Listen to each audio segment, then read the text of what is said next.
সুপ্রিয় দর্শক শ্রোতা, আসসালামু আলাইকুম।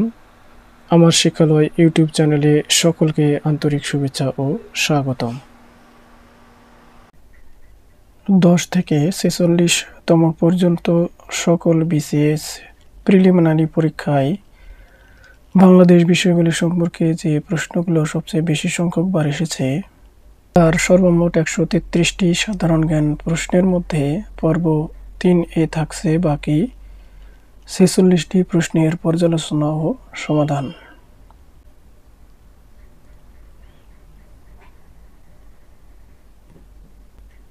প্রশ্নগুলোর মাধ্যমে আপনার প্রস্তুতি যাচাই করুন।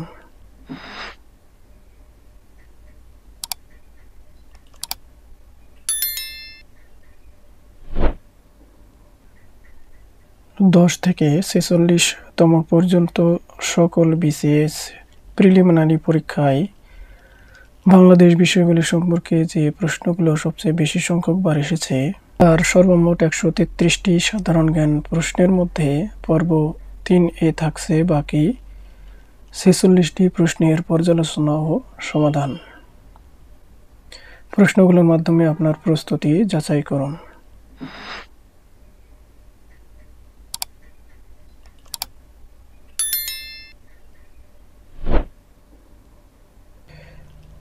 ছয় দফা সম্পর্কে মোট 10টি প্রশ্ন এসেছে।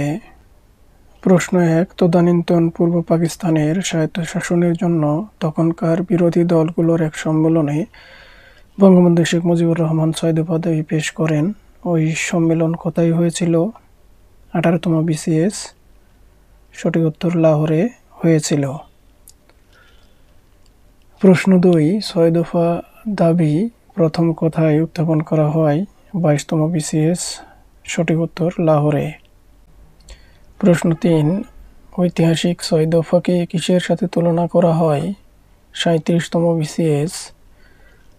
সঠিক উত্তর ম্যাগনা কার্টার সাথে তুলনা করা হয়। প্রশ্ন 4, ঐতিহাসিক 6 দফা ঘোষণা করা হয় 1966 সালের 38তম বিসিএস ফেব্রুয়ারিতে। প্রশ্ন 5, আওয়ামী লীগের 6 দফা পেশ করা হয়েছিল 40তম বিসিএস 1966 সালে। ঐতিহাসিক 6 দফা দাবিতে যে বিষয়টি অন্তর্ভুক্ত ছিল না 41তম বিসিএস। সঠিক উত্তর বিচার ব্যবস্থা। প্রশ্ন 7, 1966 সালের 6 দফার কয়টি দফা অর্থনীতি বিষয়ক ছিল? 43তম বিসিএস। সঠিক উত্তর 3টি। প্রশ্ন 8, বাঙালির মুক্তির সনদ 6 দফা কোন তারিখে আনুষ্ঠানিকভাবে ঘোষণা করা হয়েছিল? 40তম বিসিএস। সঠিক উত্তর 23 মার্চ 1966 সালে। প্রশ্ন 9, ঐতিহাসিক 6 দফা বঙ্গবন্ধু শেখ মুজিবুর রহমান আনুষ্ঠানিকভাবে ঘোষণা করেন 45তম বিসিএস। সঠিক উত্তর 23 মার্চ 1966 সালে। প্রশ্ন 10, ঐতিহাসিক 6 দফা দাবিতে কোন দুটি বিষয় কেন্দ্রীয় সরকারের হাতে রাখার প্রস্তাব ছিল? 46তম বিসিএস। সঠিক উত্তর প্রতিরক্ষা ও পররাষ্ট্র। মুজিবনগর সরকার সম্পর্কে মোট 9টি প্রশ্ন এসেছে। প্রশ্ন 1, মুজিবনগরে কোন তারিখে স্বাধীনতা ঘোষণা করা হয়েছিল? 14তম বিসিএস। সঠিক উত্তর 10 এপ্রিল 1971। প্রশ্ন 2, মুজিবনগর কোথায় অবস্থিত? 20তম বিসিএস। সঠিক উত্তর মেহেরপুরে অবস্থিত। প্রশ্ন 3, মুজিবনগর কোন জেলায় অবস্থিত? 33তম বিসিএস। সঠিক উত্তর মেহেরপুরে অবস্থিত।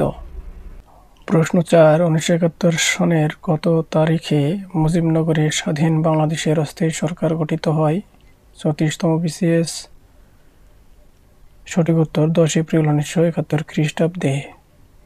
প্রশ্ন 5, মুজিবনগর সরকারের ত্রাণ ও পুনর্বাসন মন্ত্রী কে ছিলেন?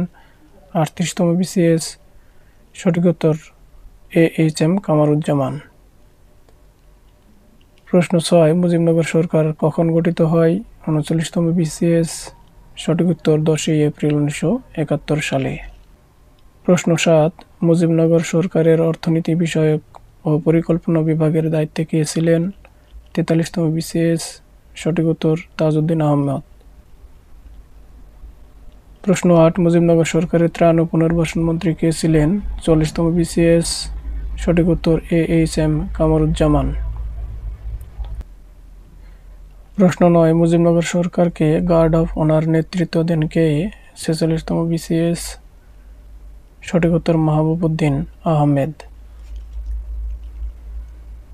বাংলাদেশ মূল্য সংযোজন কর সম্পর্কে মোট 5টি প্রশ্ন এসেছে।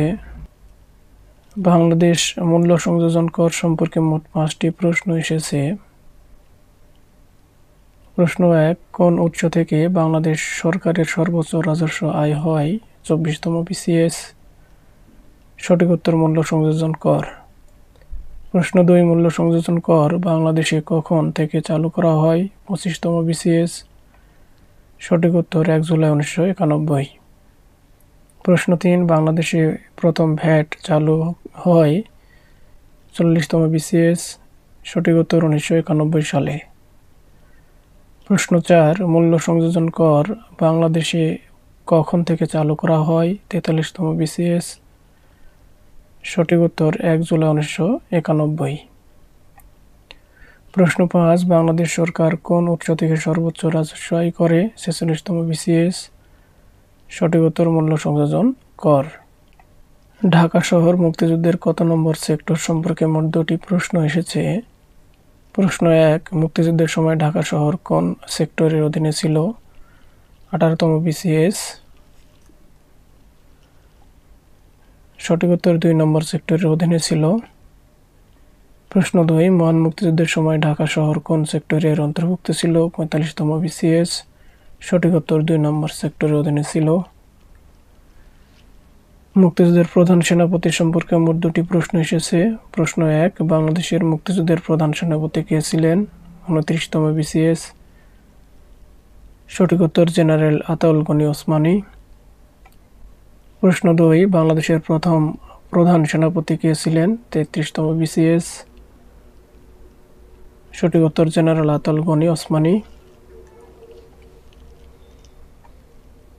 বাংলাদেশের জাতিসংঘের সদস্য সম্পর্কে মোট 2টি প্রশ্ন এসেছে। প্রশ্ন 1, বাংলাদেশ জাতিসংঘের কততম সদস্য? 27তম বিসিএস। সঠিক উত্তর 136তম। প্রশ্ন 2, বাংলাদেশ জাতিসংঘের 40তম বিসিএস। সঠিক উত্তর 136তম সদস্য। বাংলাদেশের ভোটার হওয়ার বয়স সম্পর্কে মোট 2টি প্রশ্ন এসেছে। প্রশ্ন 1, বাংলাদেশের একজন ভোটারের সর্বনিম্ন বয়স কত? 19তম বিসিএস। সঠিক উত্তর 18 বছর। প্রশ্ন 2, বাংলাদেশে ভোটার হওয়ার সর্বনিম্ন বয়স কত? 43তম বিসিএস। সঠিক উত্তর 18 বছর। বাংলাদেশ ওআইসি এর সদস্য সম্পর্কে মোট 2টি প্রশ্ন এসেছে। প্রশ্ন 1, বাংলাদেশ ওআইসি এর সদস্য হয় কোন সনে? 36তম বিসিএস। সঠিক উত্তর 1974 সালে।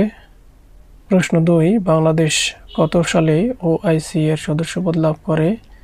43তম বিসিএস। সঠিক উত্তর 1974 সালে। ঐতিহাসিক 21 দফা দাবি সম্পর্কে মোট 2টি প্রশ্ন এসেছে। প্রশ্ন 1, ঐতিহাসিক 21 দফা দাবির প্রথম দাবি কি ছিল? 21তম বিসিএস। সঠিক উত্তর বাংলাকে অন্যতম রাষ্ট্রভাষা করা। প্রশ্ন 2, ঐতিহাসিক 21 দফা দাবির প্রথম দাবিটি কি ছিল? 28তম বিসিএস। সঠিক উত্তর বাংলাকে অন্যতম রাষ্ট্রভাষা করা। তমুদ্দুন মজলিস সম্পর্কে মোট 2টি প্রশ্ন এসেছে। প্রশ্ন 1, রাষ্ট্রভাষা আন্দোলনে কোন সংস্থা গুরুত্বপূর্ণ ভূমিকা পালন করে? 42তম বিসিএস। সঠিক উত্তর তমুদ্দুন মজলিস। প্রশ্ন 2, তমুদ্দুন মজলিস কে প্রতিষ্ঠা করেন? 40তম বিসিএস। সঠিক উত্তর আবুল কাসেম। বাংলাদেশের চিংড়ি সম্পর্কে মোট 2টি প্রশ্ন এসেছে। প্রশ্ন 1, বাংলাদেশে হোয়াইট গোল্ড কোনটি? 32তম বিসিএস। সঠিক উত্তর চিংড়ি। প্রশ্ন 2, বাগদা চিংড়ি কোন দশক থেকে রপ্তানি পণ্য হিসাবে স্থান করে নেয়? 35তম বিসিএস। 80-র দশক থেকে। বাংলাদেশের স্থলবন্দর সম্পর্কে মোট 2টি প্রশ্ন এসেছে। প্রশ্ন 1 বাংলাদেশের বৃহত্তম স্থলবন্দর 24তম বিসিএস। সঠিক উত্তর বেনাপোল। প্রশ্ন 2 বেনাপোল স্থলবন্দর সংলগ্ন ভারতীয় স্থলবন্দর 37তম বিসিএস। সঠিক উত্তর পেট্রাপোল।